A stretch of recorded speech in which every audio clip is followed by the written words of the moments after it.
Bienvenue dans Talk Afrique Presse sur Médian TV Afrique et merci d'être avec nous pour ce nouveau numéro. Au menu, les petites et moyennes entreprises sur le continent africain, notamment dans l'espace de l'UEMOA, considérées comme les atomes de base du tissu économique, elles peinent pourtant à émerger. Le principal obstacle, le financement entre autres. Résultat, malgré un boom de l'entrepreneuriat, ces PME n'arrivent toujours pas à répondre, presque à jouer le rôle de moteur de l'économie comme dans le reste du monde. Qu'est-ce qui explique ou quelles sont les difficultés auxquelles elles font face? Faut-il instituer les banques publiques comme ça se passe dans la plupart des pays pour régler une partie de la problématique liée à l'accès au financement des PME? Décryptage dans cette émission bien sûr avec nos invités. D'abord Abdou Diaw, journaliste économique au quotidien national Le Soleil. Abdou, bonjour. Bonjour monsieur Diallo. Merci d'avoir accepté notre invitation. Avec nous également Babacar Diagne, président du Conseil des entreprises du Sénégal, une organisation patronale. Babacar, bonjour. Bonjour, M. Diallo. Merci, monsieur, d'être avec nous. L'amélioration de l'accès au financement des petites et moyennes entreprises dans l'espace UEMOA constitue une préoccupation croissante pour ces pays où le développement de ces PME constitue l'un des facteurs stratégiques pour la création ou relever le défi de la croissance économique, mais également la création d'emplois et la lutte ou la réduction de la pauvreté. Les précisions avec Awa Diop. Les PME-PMI qui pour la plupart créent et développent leur business sur fonds propres pour ceux qui disposent d'une trésorerie suffisante expriment des besoins qui nécessitent un accompagnement tant technique que financier, d'où la problématique de leur accès au financement. Toutefois, le constat est que le système bancaire de l'UEMOA, fort de 137 établissements de crédit en 2016, n'arrive pas encore à aller sur ce segment qui représente de façon unanime le véritable challenge pour les tissus économiques des pays africains en général et plus particulièrement ceux de l'UEMOA. Même si les établissements de crédit entretiennent des relations diverses et variées avec les PME, PMI, PMA, dont opérations de crédit, de dépôt de services ou de conseil, les entreprises en tant que structure de production de biens et de services ne sauraient trouver meilleurs partenaires que les établissements financiers dans le bon déroulement de leur cycle de production. Mais les banques évoquent des raisons tangibles, faisant très souvent référence aux obligations de respect des normes de l'orthodoxie financière. Ces motifs les plus récurrents sont entre autres l'exercice dans l'informel. En effet, la majorité des entreprises africaines mènent leur activité dans un cadre non légal. Beaucoup ne tiennent effectivement pas de comptabilité minimum devant permettre aux banquiers de pouvoir évaluer leur situation ou la faisabilité de leur affaire. Les promoteurs des PME dans l'espace économique et de l'Afrique en général sont très souvent des personnes qui exercent des activités sans aucune formation de base. Ainsi, malgré une économie reluisante, les PME-PMI de l'UEMOA éprouvent des difficultés à se faire financer par le système bancaire. Mais pour pallier à ces difficultés, les banques mettent de plus en plus en place des stratégies basées sur le partage des risques. Outre ce dernier, d'autres solutions comme la signature de conventions avec l'État, la Banque centrale et les partenaires non financiers et surtout le pilotage technique sont en train d'être adoptés dans l'espace UEMOA. Le récit d'Awa Diop. Babacar Diagne, nous venons ensemble de suivre cet élément de Awa Diop. Levier important de croissance de l'économie, les petites et moyennes entreprises pourtant sont confrontées, comme elle l'a si bien dit dans cet élément, à des difficultés majeures pour émerger. Aujourd'hui, vous, qu'est-ce qui explique véritablement les difficultés, ou si vous voulez, quelles sont les difficultés auxquelles elles font face? Alors, merci beaucoup à cette question que je trouve pertinente, qui vient à son heure. Permettez-moi de saluer les téléspectateurs qui nous regardent et MedTV, qui est une émission, qui est une chaîne de télé que je regarde souvent. Alors, pour aller droit au but à la question pertinente, la problématique que rencontre l'accès au financement des micro et des petites entreprises dans la zone UEMOA ou même dans la zone de la CEDEAO repose à plusieurs problématiques que rencontre l'environnement des affaires des gens. On a un problème de structuration, d'informel. On a une économie informelle. Je dirais même des entreprises formelles, parce que toutes les entreprises ont le document administratif qui leur permettent d'exercer une activité commerciale, mais il y a la problématique de la structuration qui pose un problème, à savoir une comptabilité minimum. Si je donne l'exemple du Sénégal, où on a 97,73% des entreprises qui sont informelles, ça répond à une partie la problématique de la visibilité que rencontrent les institutions financières à accorder un crédit aux demandeurs. Il y a le problème, il y a la problématique de la visibilité que posent les institutions financières, hormis l'aspect réglementaire de la BCEAO pour les institutions financières. Mais nous tous, nous remarquons que la banque classique n'est pas en mesure de prendre autant de risques, le risque qu'il faut pour accompagner l'entrepreneur sénégalaise ou africaine. Et on a besoin des capital angels qui partagent le risque pour financer et encadrer l'entreprise. L'État aussi a un grand rôle à jouer en mettant en place des structures d'encadrement et d'accompagnement et de structuration pour accompagner les entreprises qui demandent des financements ou bien leur faciliter l'accès à ces institutions financières. En quoi faisant, en mettant en place, pourquoi pas, des centres de gestion agréés qui leur permettent de tenir au moins une comptabilité, de produire des états financiers et de leur aider aussi dans la gouvernance des entreprises. On reviendra sur ces questions bien précises concernant l'accompagnement de l'État pour que ces entreprises ou petites et moyennes entreprises émergent. Mais en attendant, Abdou Diaw, c'est vrai qu'il a souligné le principal obstacle est lié à l'accès au financement de ces petites et moyennes entreprises, notamment dans l'espace UEMOA, ou si vous voulez l'espace CEDEAO aujourd'hui. Comment comprendre ou expliquer ces raisons liées à ces difficultés? Merci, M. Diallo. C'est une question vraiment très pertinente. L'accès au financement, en fait, constitue vraiment une grande problématique pour les PME africaines, et particulièrement celle de la CEDEAO et de l'UEMOA. C'est ma conviction, c'est-à-dire le financement existe dans les banques, c'est-à-dire il y a une surliquidité même dans les bancaires, c'est-à-dire le financement existe, l'argent existe. Mais le problème, c'est est-ce que les banques sont prêtes quand même à donner cet argent, par exemple, à ces PME? Parce qu'il y a des conditions qu'il faudra régler au préalable, n'est-ce pas? La banque, il est là où les banques sont là pour financer l'économie. À mon avis, les banques sont là pour financer. Mais le problème, c'est est-ce que ces banques sont prêtes quand même à couvrir, par exemple, les risques que traînent, par exemple, ces PME pour accéder à ces financements? Parce que pour pouvoir accéder à ces financements, d'abord, les banques doivent s'assurer qu'effectivement, les risques sont maîtrisés. Est-ce que les PME sont dans la mesure de rembourser ces prêts dans l'échéance échue, dans l'échéance qui est fixée, n'est-ce pas?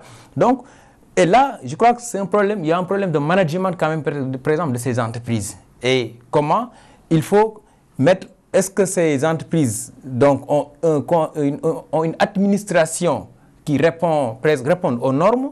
Est-ce qu'au plan comptable, toutes les transactions sont notées, ok? Donc, il y a tous ces préalables d'abord qu'il faudra régler concernant l'accès des PME au financement. Je crois que... Vous parlez du caractère informel. Effectivement, le secteur informel. Mais regardez, c'est les PME qui dominent le secteur informel, n'est-ce pas? Et rares ceux qui peuvent accéder à ces financements, c'est des entreprises, soit c'est des succursales dont leur maison mère se trouve à l'extérieur, n'est-ce pas? Mais les PME nationales, des PME dignes de son nom, ont du mal quand même à accéder à ces financements. L'autre problème, les financements dont disposent les banques sont de court terme. C'est-à-dire, c'est des financements, c'est de l'épargne locale qui ne permet pas de faire des investissements à long terme. Et là aussi, c'est un problème. Alors que les entreprises ont besoin de rembourser un prêt pendant 10 ans, 15 ans pour pouvoir retrouver leur investissement. Et ce qui n'est pas le cas pour les banques. Les banques, la majorité d'entre elles, par exemple, certes, vous donnent de l'argent, mais c'est des capitaux quand même à court terme qui ne permettent pas quand même de pouvoir réaliser certains investissements. Si vous prenez, par contre, si vous allez sur le marché financier, là, tu peux avoir des financements à long terme. OK? La BRVM, la Bourse régionale des valeurs mobilières. Mais au Sénégal, combien d'entreprises, combien de PME sont présentes au marché financier de l'UEMOA. Sur les 45, il n'y a que 3 entreprises sénégalaises. Elles ne sont pas total 100% des entreprises sénégalaises.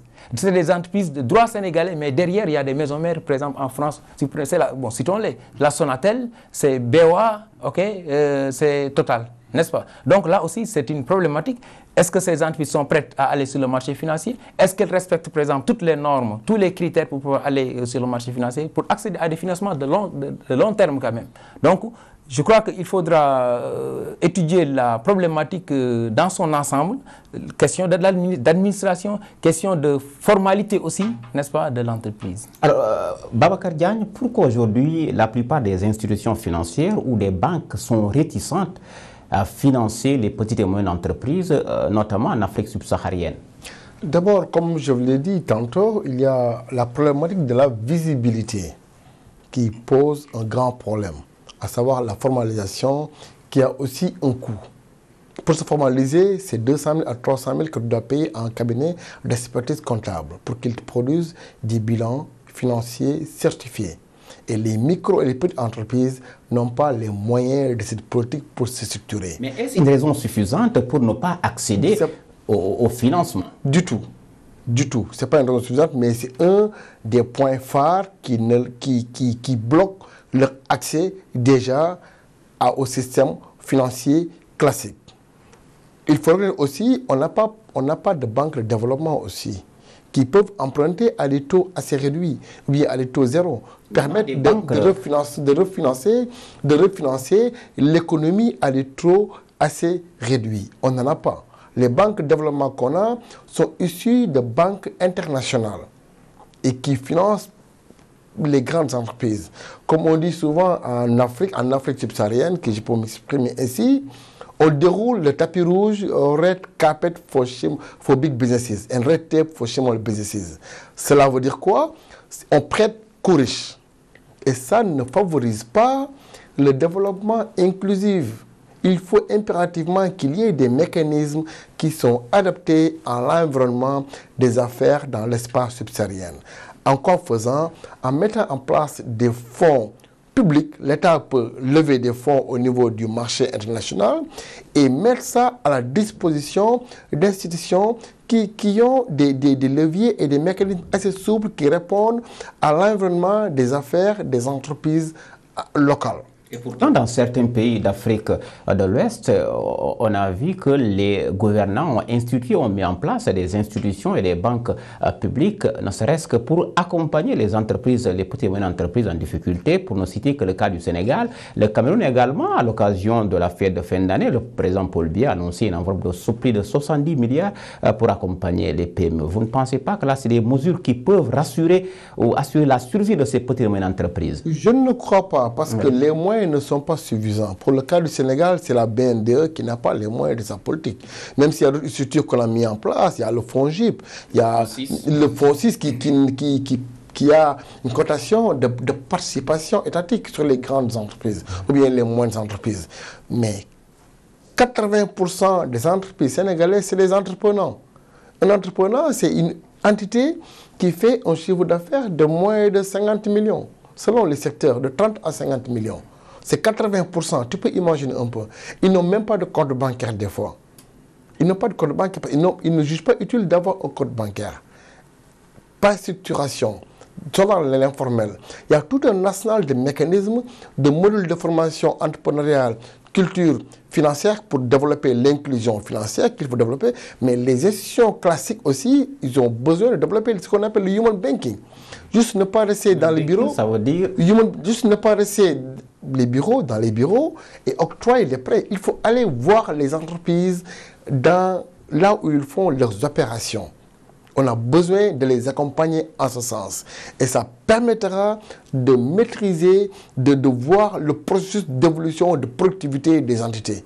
Et le risque peut être partagé. Aussi, il y a aussi islamique, il y a le fonds islamique qu'on peut utiliser, qu'on n'utilise pas. De développement non, les fonds, la finance islamique, je peux dire, qui n'est pas très développée. Et c'est une manne financière qui est là, qui peut permettre aux entreprises locales, endogènes, de bénéficier de certaines lignes de financement pour l'investissement. Et puis ce qu'il faut dire, M. Diaw a parfaitement raison, les banques locales peuvent financer, peuvent participer au phénomène de l'entreprise si c'est des besoins de consommation. Les besoins de consommation ne permettent pas à l'entreprise de se développer, de se produire. Il faut de l'investissement. Il faut du crédit bail, il faut du crédit leasing. Il faut accompagner les entreprises dans l'acquisition de nouveaux matériels. Et ça, il faut comprendre que la durée de rentabilité, c'est entre 3 et 5 ans, ou bien même 10 ans.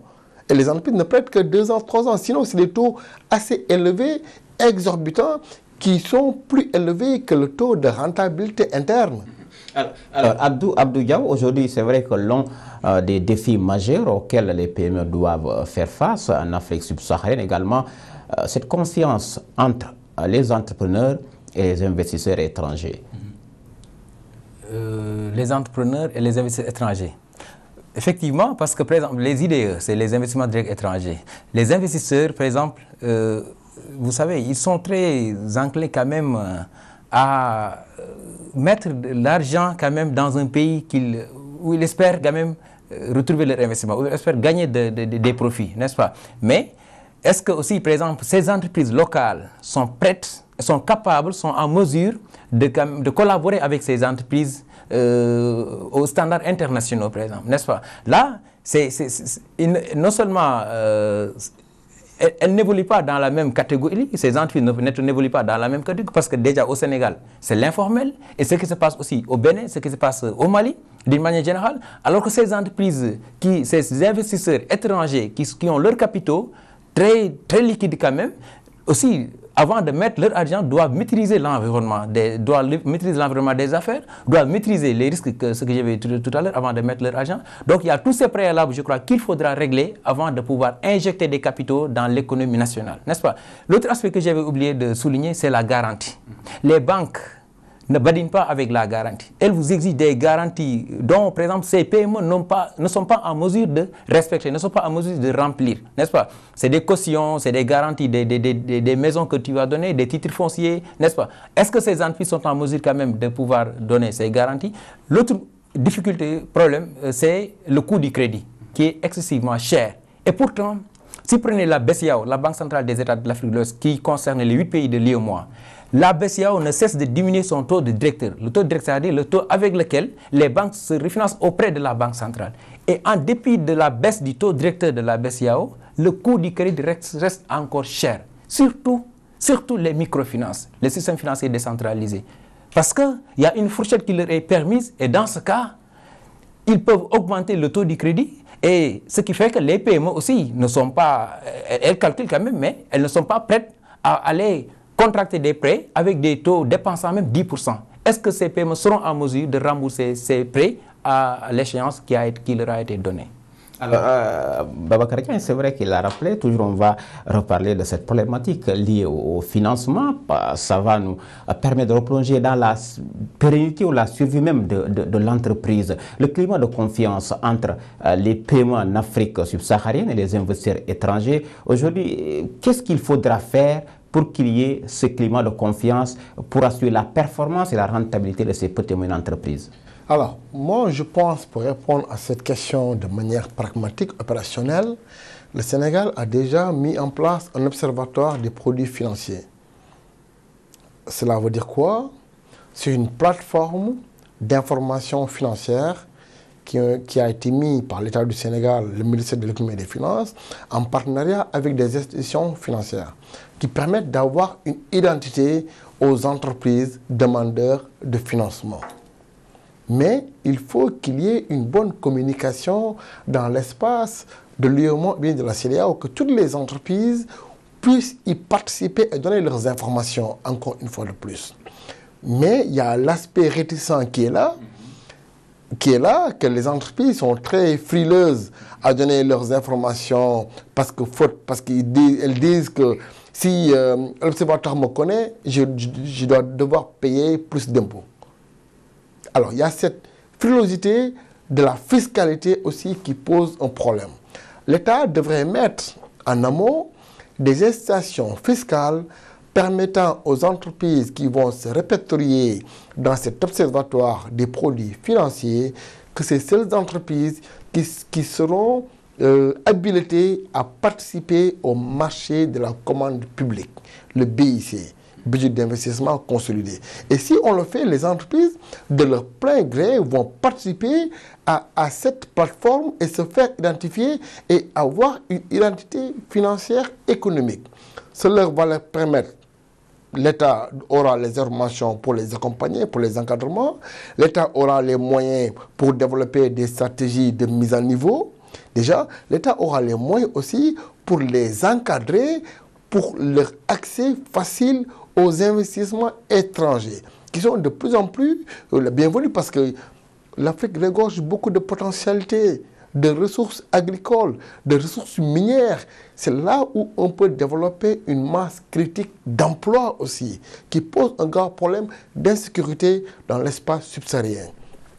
On n'a pas le choix et c'est la seule alternative, c'est de mettre beaucoup de moyens pour développer l'auto-entrepreneuriat avec des moyens, avec des stratégies, des politiques d'encadrement et d'accompagnement, leur permettant d'accéder à un marché, d'avoir les moyens financiers, de répondre aux nombreuses sollicitations des appels d'offres, leur permettent de créer ce qu'on appelle la valeur ajoutée pour une croissance inclusive, pour une croissance de qualité. C'est de cela qu'il s'agit les pays africains, je pense bien.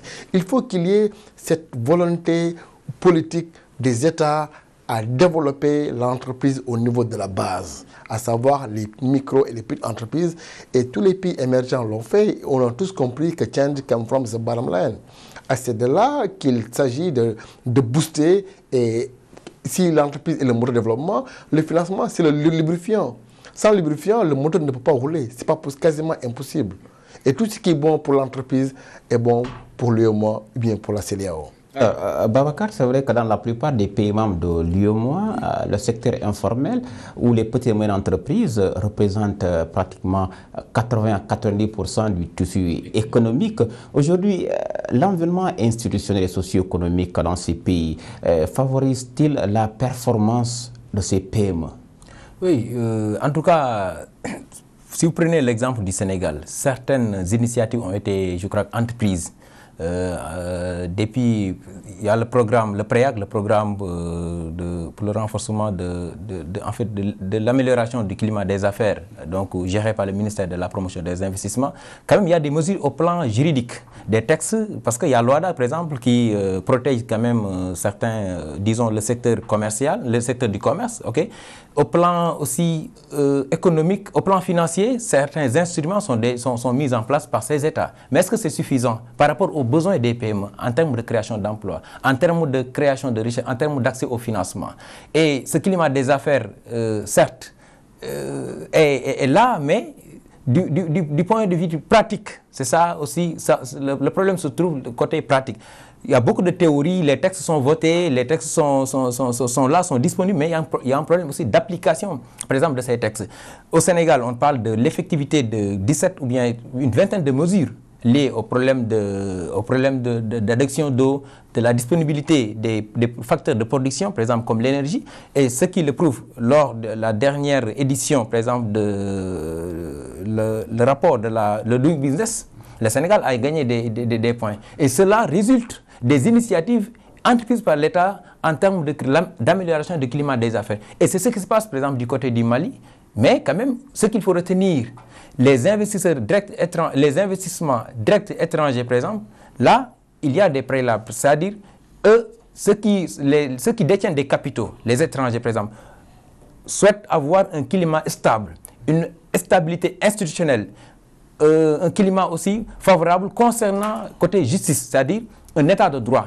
S'il y a un litige, un contentieux qui est là entre un national et un étranger, il faut que la justice puisse se prononcer de manière très juste et équitable, donc pour que l'investisseur étranger ne soit pas lésé au profit quand même de l'investisseur national. Alors, très rapidement, puisque nous sommes arrivés au terme de cette émission, Babacar Diagne, l'environnement socio-économique et institutionnel aujourd'hui, avec le climat des affaires dans ces pays, est-ce que cet environnement favorise la performance de ces entreprises ou de ces petites et moyennes entreprises, ne serait-ce que pour qu'elles assurent leur survie?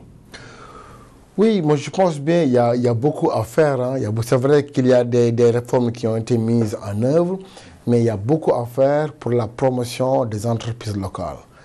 Nous, on a toujours pensé, dans le cadre du CEDES, notre apport, idée en termes d'idées, développement scientifique, que nos États puissent mettre en place un programme de doing business local, pas celui de la Banque mondiale. Doing business local, ça veut dire quoi? Comment mettre en œuvre des réformes administratives, fiscales ou financières avec une volonté politique permettant la promotion des entreprises locales de la sous-région. Et ça, c'est possible de le faire. Ça permettra aussi de développer l'aspect de la préférence nationale sur les PPP. Nos pays africains signent des PPP qui défavorisent, qui même dérèglent l'écosystème des pays, des pays subsahariens et même du Sénégal. Il faut relever le taux de participation des entreprises locales de 20 à 40 ou même à 50% de sous-traitance.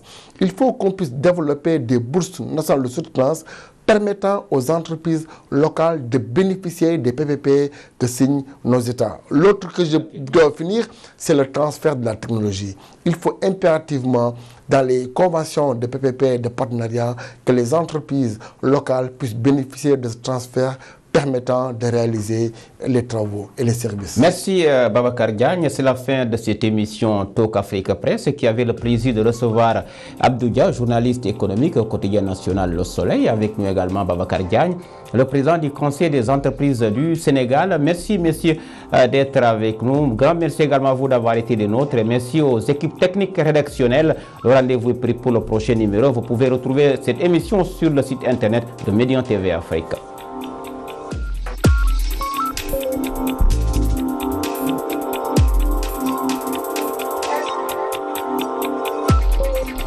Thank you.